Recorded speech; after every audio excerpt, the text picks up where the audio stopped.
Assalamualaikum warahmatullahi wabarakatuh. Waalaikumsalam warahmatullahi wabarakatuh. Bismillahirrahmanirrahim. Alhamdulillahi rabbil alamin. Wabihi nasta'inu ala umri dunya waddin. Wassalatu wassalamu ala asrafil anbiya'i wal mursalin. Sayyidina wa habibina wa maulana Muhammadinil amin wa ala alihi wa ashabihi ajma'in. Yang sama-sama kita hormati para habaib, para alim, para ulama, tokoh agama, tokoh masyarakat, serta bapak ibu hadirin semuanya yang berkenan hadir. Ada dua rangkaian acara, yang pertama tasyakuran, yang kedua Maulidun Nabi.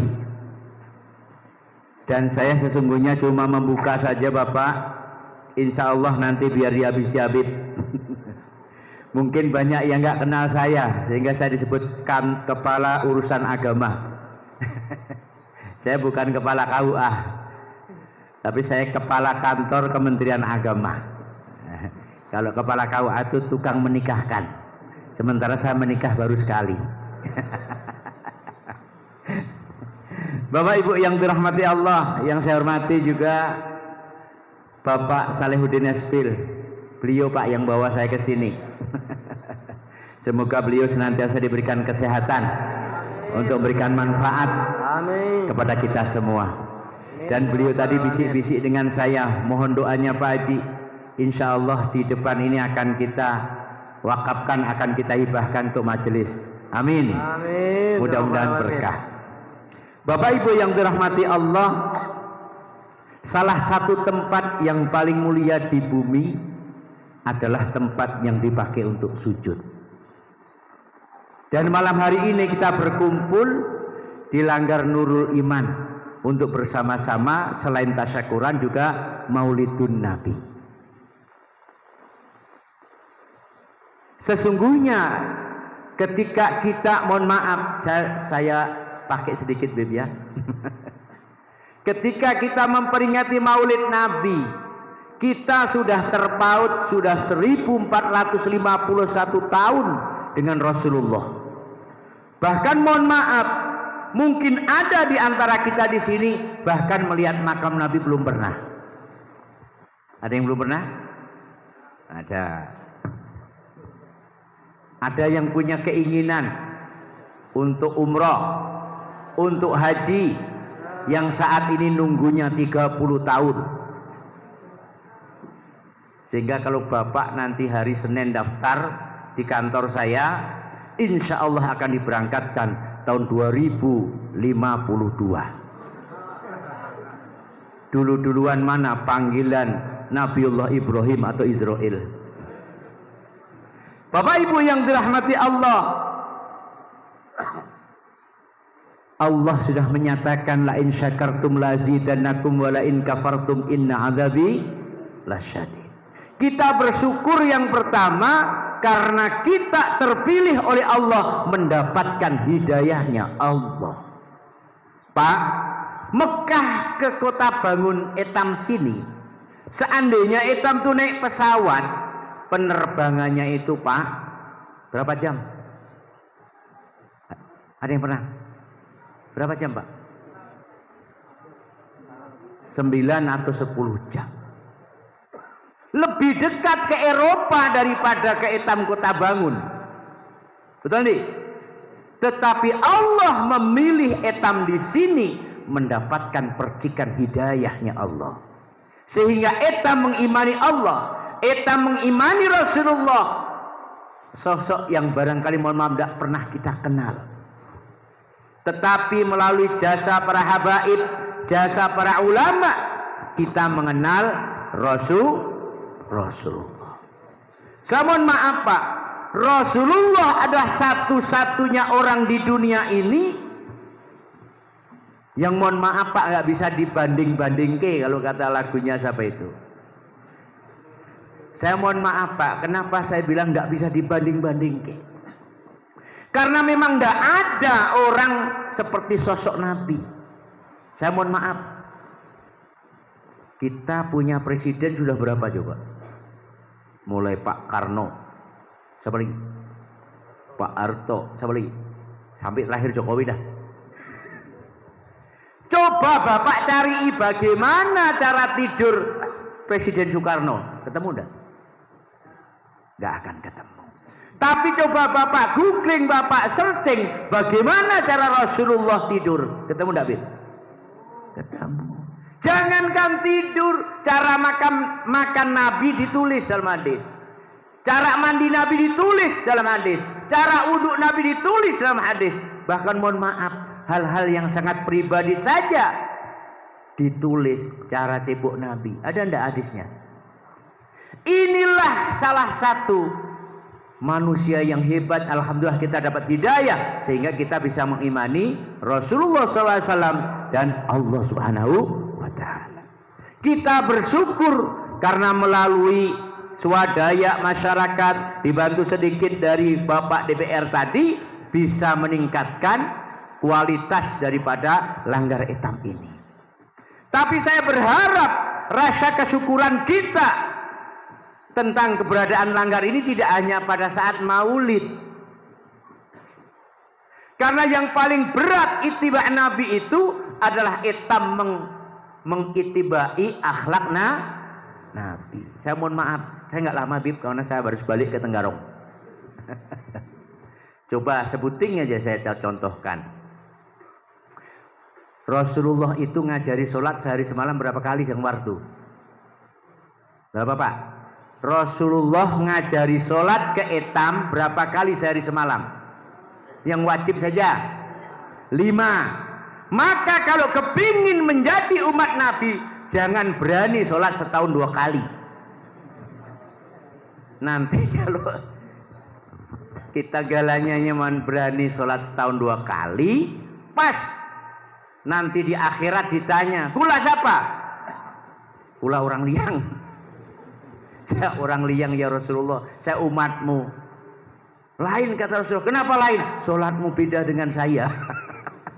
Rasulullah ngajari sholat sehari 5 waktu, sementara etam ada yang nekat setahun cuma 2 kali.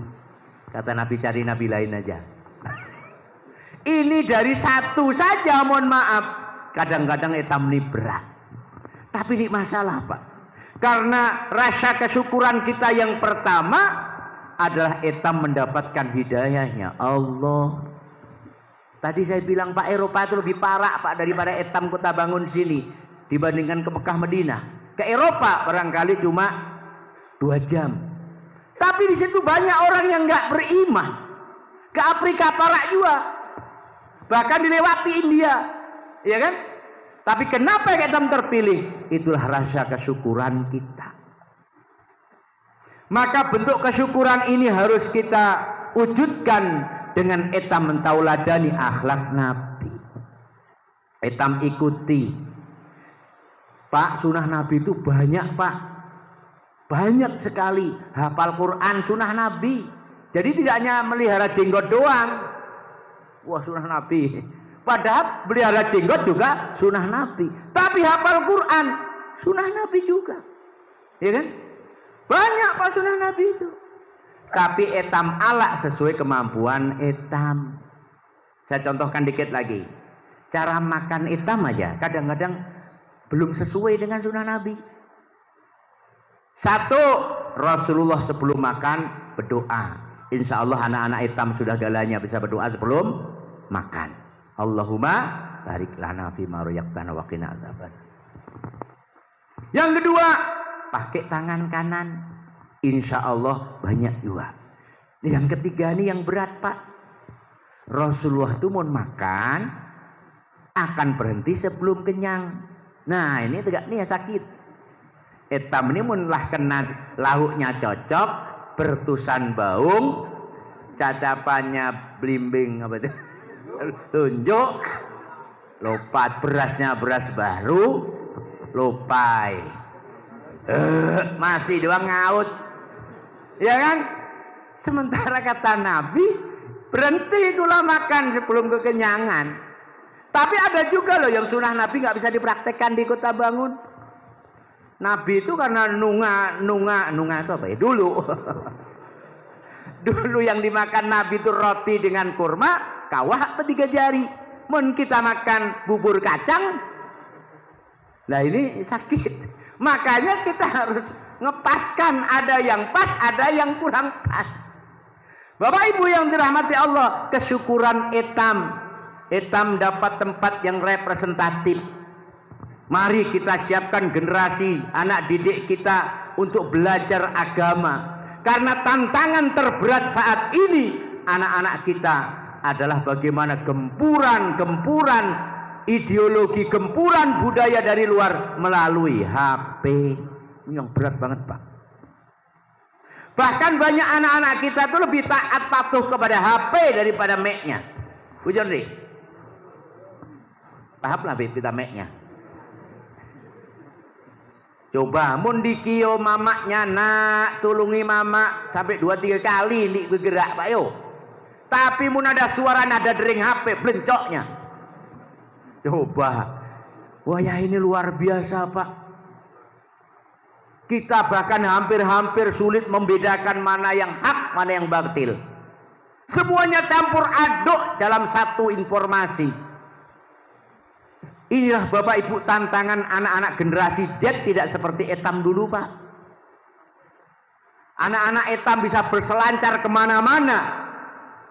Tetapi kalau tidak kita bentengi dengan pendidikan agama yang bagus, berbahaya. Makanya saya dukung kalau di sini ada majelis. Ini sebagai filter, Pak. Sebagai contoh, kemarin saya datangi anak-anak MTQ untuk nasional di Kalsel. Ada enggak anak Kota Bangun yang ngumpat mewakili Kaltim? Ada nih? Nada.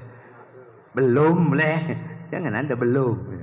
Insya Allah saya tahu persis karena saya membidangi masalah ini. Pondok pesantren alhamdulillah tumbuh di mana-mana. Ini hal yang positif. Majelis taklim tumbuh di mana-mana. Ini hal yang positif. TPA tumbuh di mana-mana, ini hal yang positif. Karena apa? Memang seperti inilah tantangan Etam di masa depan. Kita menghadapi gelombang apa, Pak? Gelombang informasi yang sangat dahsyat. Karena apa? Ini tidak dapat dibatasi dengan teritorial. Mun dulu kawaleh boleh, oh batas Etam ini orang tidak bisa masuk. Saat ini Pak, biar kita kaput lawang pun internet nyala. Karena Etam di dalam kamar, tapi sudah pikirannya berada di mana-mana. Ya kan? Inilah tantangan yang luar biasa. Bapak Ibu yang dirahmati Allah, maka rasa syukur Etam berada di sini adalah kita mendapatkan hidayah Allah. Rasulullah itu orang yang hebat. Bahkan kata Rasulullah tak pernah membedakan siapa-siapa karena kemuliaan di hadapan Allah tergantung takwa Etam. Innallah la yanzuru ila suwarikum wala amwalikum walakinnallah yanzuru ila qulub wa amalikum. Coba bayangkan itu. Allah itu menilai Etam bukan karena suar tufis. Saya mohon maaf, mohon saya dibandingkan dengan Habib, mancung Habib. Ya kan? Kenapa? Ya beda rasnya. Etam dengan orang-orang ras Arya, orang Jerman, orang Palestina. Wah, hebat-hebat mereka. Karena memang terahnya Nabi Yusuf. Menetam Nabi siapa? Jauh bujur ya. Wala ambalikum. Kemudian Etam juga karena banyaknya sarang walet. Ndi Pak. Mau bisi sarang walet 10 kah? Mau putar pontun 16 kah? Tidak ada urusan. Karena walakinnallah yang durak kulub, yang dinilai oleh Allah ada hati Etam dan amal Etam. Inilah kesempatan Etam berbuat baik. Bisa jadi Etam jauh dengan Mekah, tapi parah hati Etam. Ini yang karena apa? Hidayah Allah itu memilih kemana saja yang dikehendaki. Allah memilih hidayah kepada siapa yang dikehendaki. Jangan sia-siakan umur Etam. Karena umur etam di pernah ada yang tahu, Pak. Apa iya kalau yang umurnya tua pasti duluan meninggal? Belum tentu. Apa iya kalau yang penyakitan pasti duluan mati? Belum tentu. Saya itu beberapa kali bawa jamaah haji, sering saya lihat peristiwa yang aneh-aneh di sana. Tegaknya maha penyakitan di Kota Bangun, situ laju daripada nyawa. Karena apa? Allah memberikan itu. Kadang-kadang ada orang yang potongannya sehat, situ demam-demam, hari-hari tidurnya di hotel, di pernah ke Masjidil Haram. Ada orang begitu. Nah inilah kita tidak pernah bisa mengetahui. Maka terakhir, biar Habibnya yang banyak, kami dikit aja. Terakhir kami ingin berpesan, ayo manfaatkan sisa umur etam untuk beramal soleh. Harta etam boleh banyak, tapi harus yang manfaat untuk orang lain dan untuk diri etam. Kenapa? Sebanyak apapun harta etam tuh Pak, pun etam lah ninggal, ndak usah lapor RT, sudah milik ahli waris. Bujur nih, otomatis tuh Pak. Nggak usah lapor ke lurah, pokoknya begitu etam meninggal, milik ahli waris, nggak usah balik nama, langsung itu. Tuh, coba bayangkan. Karena apa? Yang mendengani etam kendia di akhirat itu cuma amal, ilmu manfaat. Biar bini bongas, muda banyak yang ngantri. Biar oto baru. Inilah makanya mudah-mudahan Allah senantiasa memberikan hidayah kepada etam, Pak ya. Ya, kita doakan mudah-mudahan majelis yang direncanakan akan dibangun berkah. Ya, insya Allah berkah. Jadi manfaat. Saya juga berpesan, ini terakhir saya ingin sampaikan, tolong aset-aset wakaf yang ada di Kota Bangun didata. Jangan sampai nanti tidak didata laporkan KUA, biar kami sertifikatkan Pak. Etam tuh tahu kejadian 10 tahun ke depan, 20 tahun ke depan. Kadang-kadang ada masjidnya dulu dipucahkan, setelah 20 tahun, ada orang yang mohon maaf, gugat dan sebagainya. Maka etam langgengkan niat amal soleh orang-orang tua etam ini dengan cara didawamkan, dilegalkan melalui aturan pemerintah.